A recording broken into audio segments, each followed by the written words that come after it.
Okay, welcome everybody to another LSA webinar today with Factual, why every business needs a location data strategy. I bet you didn't know you needed one, or perhaps you did. That's why you're on the webinar today.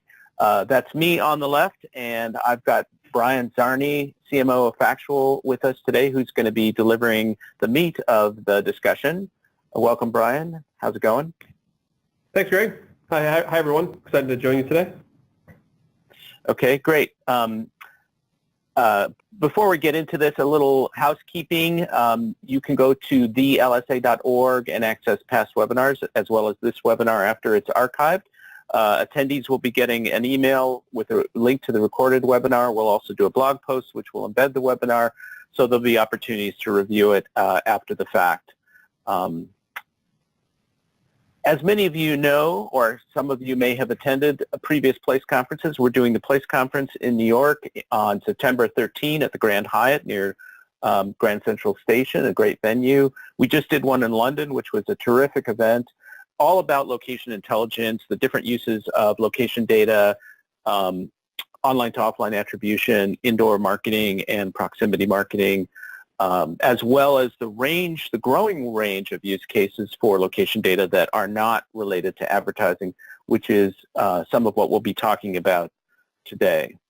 So my role in this session is really to set up Brian and to provide some context, and I'll be back at the end after Brian goes through his part of the presentation to help field questions. So have questions ready. This is a great opportunity to ask a location expert about location data accuracy, about different scenarios, follow-up questions on some of the case studies and examples he's going to be presenting. So think of those questions. You can submit them at any point during the conversation, and then we'll get to them at the end.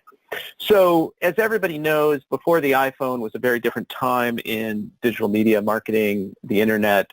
There was really a pretty profound divide between the digital world and the offline world, and there wasn't a lot of tracking of behavior from one to another. Of course, that all changed with the advent of smartphones or the mainstreaming of smartphones, and today we've got a massive, nearly totally saturated market of smartphone users in the United States. And in fact, if you're less than 50 years old, the penetration is almost complete. There's still some room for growth in the market, but it's pretty saturated.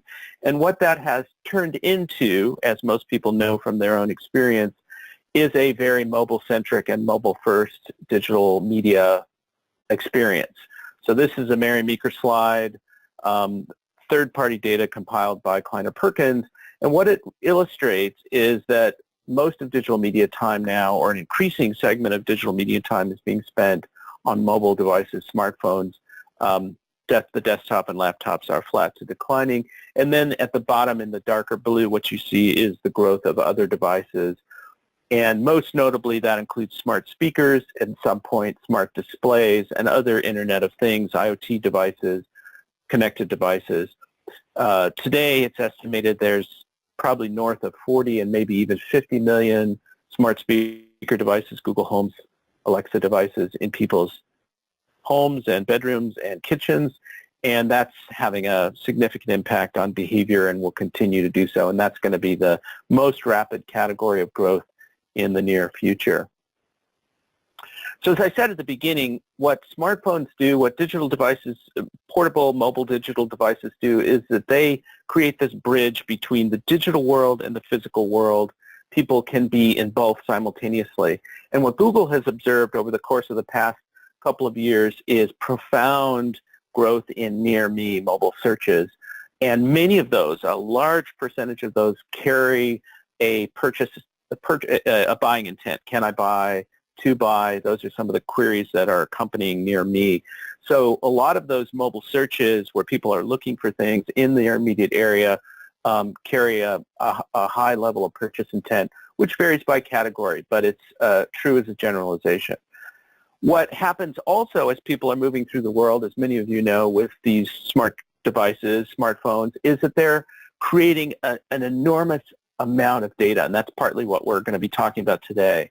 And that data takes the form of movements, physical movements throughout cities, throughout landscapes. Where are people concentrated? How long are they spending time there? What time of day are they in these different locations? And that all can translate into valuable insights around economic, political, social, cultural trends. This particular heat map reflects housing prices in London, concentrations of certain pricing and desirable neighborhoods. But all kinds of data like this are now available, and they can inform all kinds of decisions that are increasingly important for people to take into account as they make choices about where to put locations, operational decisions like hiring, store hours, and so on and so forth. And Brian will get into that stuff. So the history of kind of location-based marketing is we went from a kind of, and other uses of location, is we went from a kind of static listing of points of interest, in this case McDonald's in Manhattan, to something much more important, contextual, and dynamic. So the geofence is really about who's in or near McDonald's right now.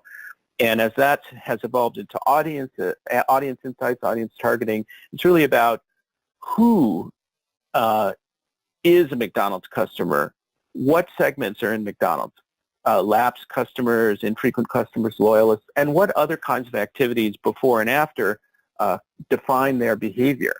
There used to be an analytics company called Hitwise, which is sort of nominally still around, and they did a lot of online, they were competitor of Nielsen and Comscore, and they did a lot of sort of upstream and downstream kind of research. What sites did people go to before they came to my site? What sites did they go to after they came to my site? Now we have the ability to do that in the real world. Where are people physically going before and after they come to my business location? There's a lot of discussion about location these days in a variety of contexts, one of which is privacy. This is not a webinar about privacy, but some people are concerned about location and privacy, but nonetheless, people intrinsically recognize that it's important to get the most value out of the apps and out of the devices that they're using to share a location.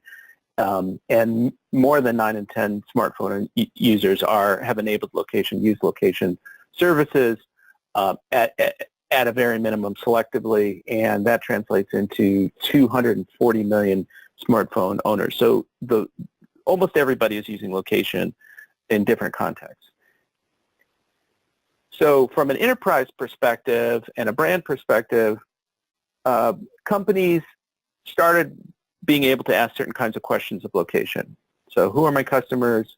Who are my competitors? Where can I find my prospects? I alluded to some of that a few minutes ago. And then the attribution question. Did people who saw my digital ad come into my store? Which media channels are most effective? And what people are now discovering, and what we're going to get into with Brian in a minute here, is what are the other questions I can ask of location data, and how can it improve, impact, enhance my business, my customer service, my customer experience? How can I use location to better understand and engage my customers? How can I personalize their experiences? And what data are available to me to make strategic decisions? And there are a lot of examples of that third bullet. This is just before I turn it over to Brian, a couple of data slides. This is a survey that Factual actually conducted with Lawless Research that sought to dig into how people are using location, how companies see location, and what are the use cases. And as you can see at the top of this slide, ad targeting is the #1 use case, but the highlighted examples we'll get into in a little bit. Different kinds of scenarios, personalization, audience engagement, strategic decisions. So companies are starting to discover these other uses of location and starting to experiment and incorporate location in other kinds of decision-making beyond ad targeting. And what are the benefits that people are seeing? Growth in customer base, high engagement, deeper knowledge of customer needs and interests, customer insights. That's one of the key use cases. Here are some additional scenarios that are non-advertising, non-traditional marketing uses for location.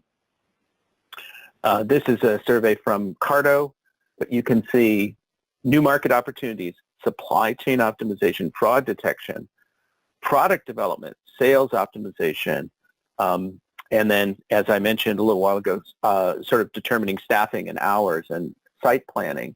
Where should our next location go? Where is the concentration of traffic in an urban area that's going to get me the most customers? So there's a lot more you can do with this information about customer and consumer movements in the real world, and it goes well beyond advertising and attribution. So before I turn it over to Brian, we're going to conduct a quick poll of people on the line here, and we want to know, how does your organization use location data? So Joe, you can launch the poll. And our poll says, do you use it in a mobile app? Do you use it for business intelligence or analytics and business decision making? Do you package it up as part of your service that's offered to customers? Do you use it for marketing purposes, as we discussed, targeting or attribution? Or do you not use location data in really any meaningful form today?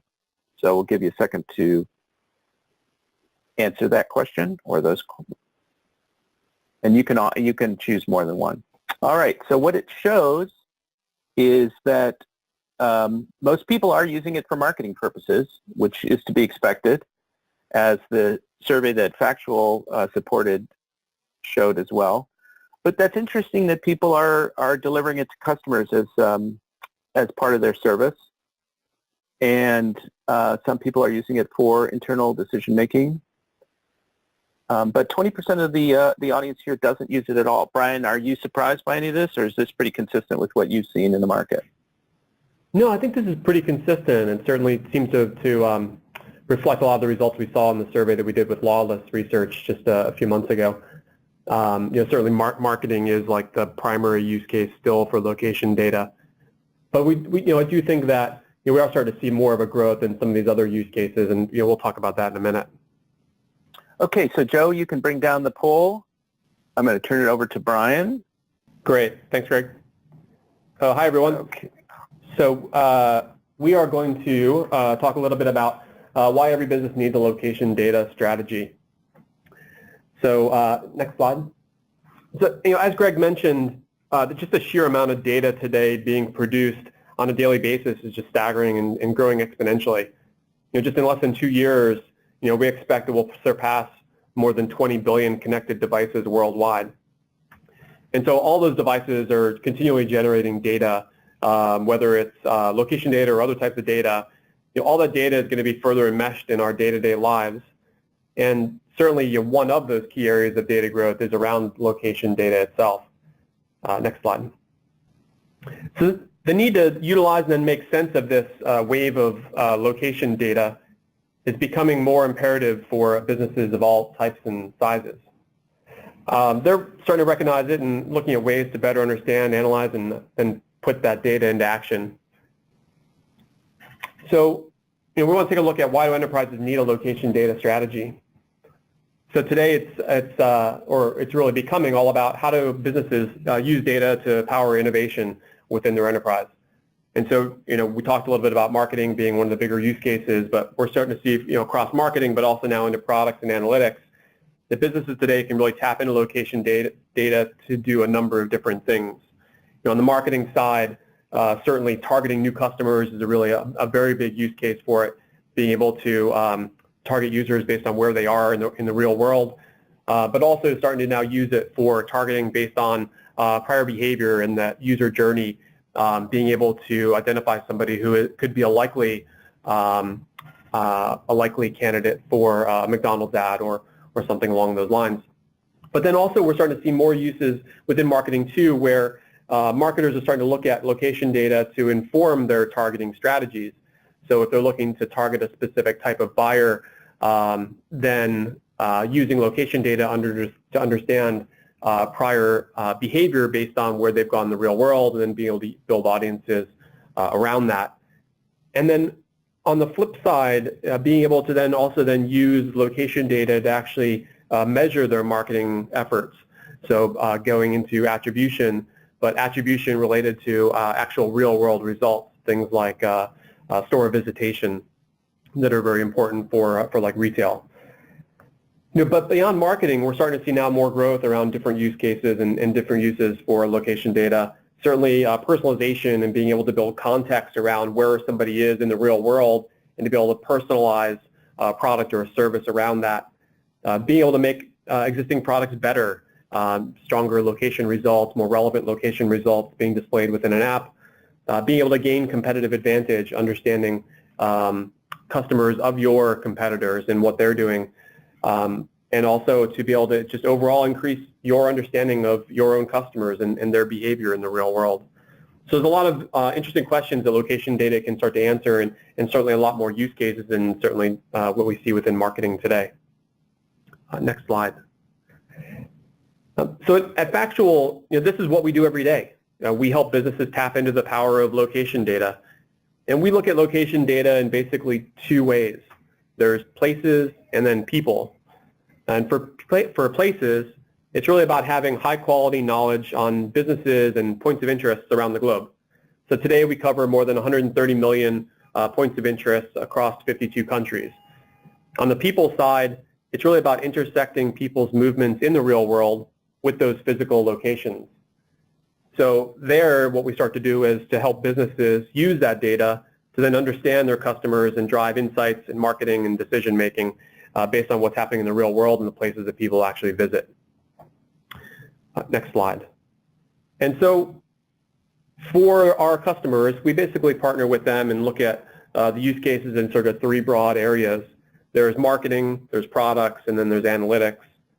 On the marketing side, we work with marketers to help them to gain insight into their customer behavior, to look at ways of targeting potential buyers, and then to measure their campaigns or attribute results to their campaigns using real-world results, both online and offline campaigns to real-world results. And that gets into things like store visitation and footfall, which are very important certainly for brands like retail brands. On the product side, we help product owners to then build smarter digital products and mobile apps using more personalization, context, and more deep location-driven features. On the analytics side is where we work with data science teams and BI experts to help them build some insights into the real-world behavior they can't get from other sources of data to help them make smarter business decisions and drive competitive advantage, and also look at making potential investment decisions. And so now let's take a look at some use cases and some real-world examples. So first, search and display. So this is really kind of one of the primary and maybe the most obvious uses of location data. Everyone knows location-based apps, Apple Maps, Waze, Yelp, and others that people use on a daily basis. But now, as mapping and navigation have really become more of a utility in almost every app today, location data has become more integral, and just making that user experience much more contextual, relevant, and useful to the end user. Just think about how many apps use your location to then personalize or display results. Things like social apps, photo sharing. When you post a photo to Instagram, or you can find a nearby location and tag your photos with that. So it's not just sort of the straight location-based apps. It's a number of other apps now that now are using location data to help to personalize or display alongside that. And so it's really becoming much more ubiquitous, and the apps that are doing it best are really the ones that win from an experience standpoint. Next slide. So location data is a great enabler for creating engagement and personalization in products and mobile apps. App use has really become much more prevalent in our daily lives, and developers are finding ways to ensure apps get more consistent usage and deeper engagement and adoption. And really a really great way to do that is to deliver more personalized and contextual things like reminders or messages or notifications or other types of helpful information when a user is in a specific location or when it's a specific time of day. So that's reminding you that when you go to the gym, you're finding offers for your favorite fitness class or automatically playing a workout playlist when you walk into the gym. Those are all really great ways of personalizing an experience. From a marketer standpoint, one of the great opportunities is really to conquest competitively. So being able to offer coupons or offers if a user visits a competitor's store. But even more valuable to marketers and even the business as a whole, it gets down to like the ability to understand the customer journey. So where and when are users accessing features in the app? Where have they been in the past? And where are they potentially going to go next? And so being able to understand that takes the level of intelligence around your customer to a whole new level. So then lastly, using location data to drive business intelligence. Functions across the business are tapping into location data to help them better understand the behavior of consumers, understand where they go or to visit in the real world, and map patterns of footfall. And then they use that information to inform everything from customer behavior and habits to site selection and even investment decisions. So next slide. So now let's talk about some real-world examples of how location data is being used today. Here's three that we have that we're going to talk about. WeWork, First Data, and Uber. So next slide. So first is WeWork. So WeWork have been on a mission to not just build beautiful but shared office spaces, but also to build community around those locations. And that's really been a big key to their success.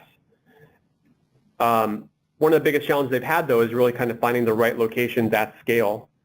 And so a great example of how location data is being used for business intelligence, WeWork worked with us here at Factual to basically assess the vibe around and the walkability of potential new locations. So their real estate team really wanted to get a better idea of how to profile areas to get a better understanding of the neighborhood itself. Are there coffee shops nearby? How many restaurants are there? Is there a nightlife around there? And generally sort of the amenities and the vibe like around a potential location. So by combining our Places data along with their own mapping technology and real estate data, their team are able to understand and compare potential locations virtually and in near real time. So in assessing more neighborhoods than ever before, that really helped them to then double the number of WeWork locations in just 1 year that they were able to lock in on.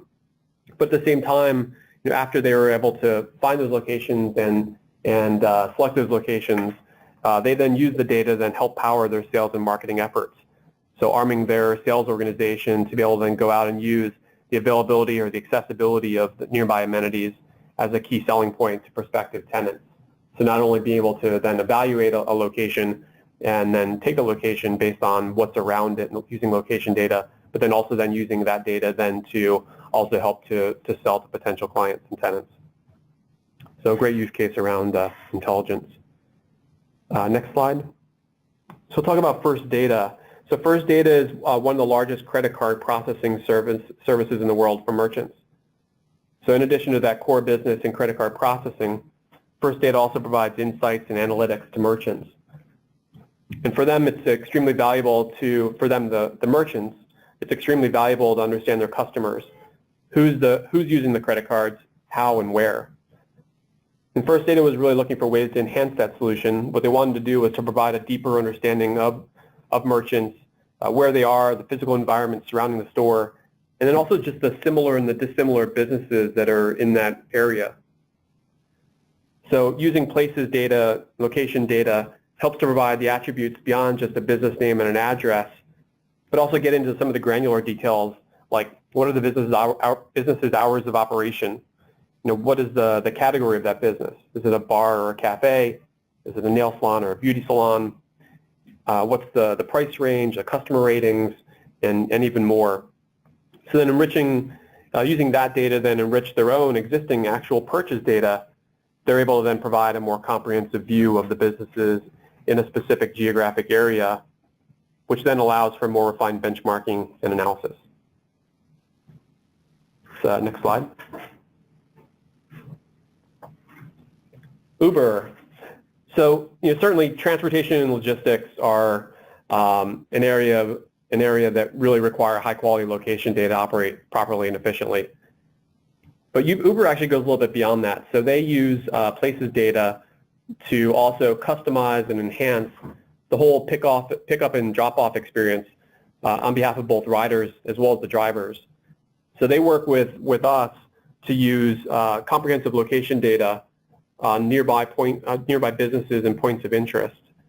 So being able to provide results when you go to search for something that are nearby, but also include additional attributes such as not only the name or the address, but also a phone number, the lat long, or the category, and even more. And so location data now has really become really integral to how they provide that service through the app. And this is both to the rider as well as the driver, which enables them to then find the correct destinations much more easily, providing an overall better experience, but also ensure they get to the right place on time. So next slide. So now when you actually start to rely on location data, quality really becomes critical. So now let's take a look at data quality and what to look for in a location data provider. Next slide. So understanding data quality is all about the metrics. Measuring data quality, it's really a big challenge for location data. And there's really three main challenges today that apply to both the buyers, people who are looking to buy location data, and the providers of location data themselves when you look to evaluate quality. The first is recency. The second is universal standards and just the overall availability of data. And then third, perfect data just doesn't exist. And so for recency, this is about brick and mortar locations today. They can just be very volatile. They move over time, and it's difficult to capture those changes in real time. That's mainly due to just the overall lag in the freshness of things like public records or social sites or apps, or even a company's own website isn't always updated in near real time with when a location moves or when a location opens or closes. And then second, in terms of universal standards and just overall availability of data, while there is some standardization in place in Western countries, things like address and phone number, there's really no international universal standard for recording points of interest. And certainly when it comes to countries that have fewer or more scattered signals, countries like India, this poses a real challenge for mapping points of interest. And then third, perfect data just doesn't really exist. And so when we talk about the accuracy or the availability of data from any source, it's really reliant on how quickly records are getting updated. And so that requires a constant iteration and a data set that in many cases just never really considered to be finalized. So while some sources can serve as a proxy for a gold data or benchmarking, there's really no practical way today to be able to gather and maintain absolute ground truth for a data set. And so at Factual, our approach is really to measure against two characteristics. So we look at both comprehensiveness and accuracy versus just quantity. So in this case, more certainly isn't better. Quantity is certainly valuable as a location data provider looks to gain scale, but having more records doesn't always equate to better quality. It certainly doesn't guarantee an indication of how many real-world POIs are present. It's really more important to understand what are the strengths and the weaknesses of a data set. And so that's where the comprehensiveness and the accuracy really come into play for us.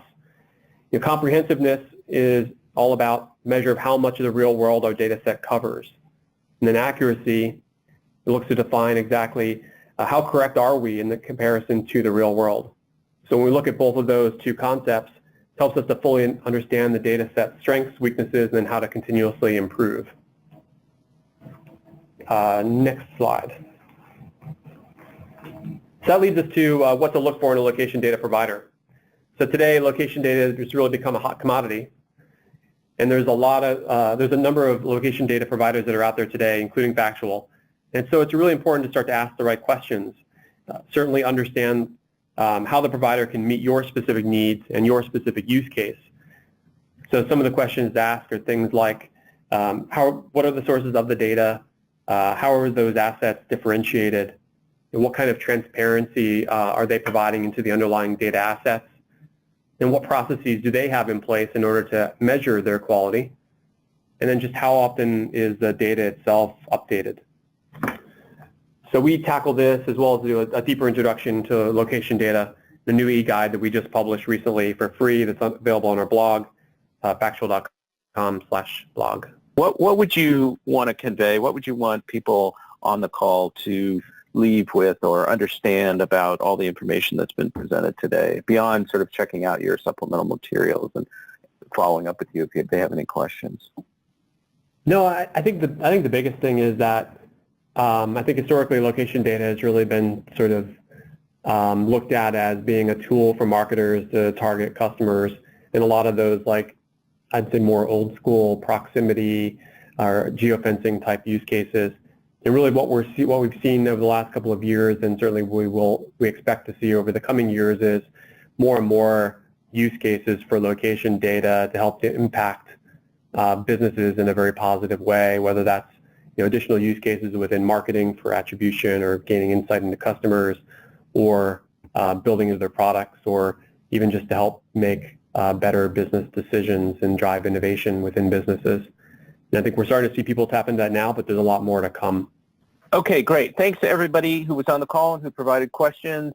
Much more to talk about with all of this. This has been a kind of a great overview and introduction to some of these alternative use cases for location data. Brian, thanks for all your expertise and insights. And we will see you next time. So thanks, everyone, and have a good rest of your day and rest of your week. Brian, thanks for joining us. Thanks, Greg. Bye-bye.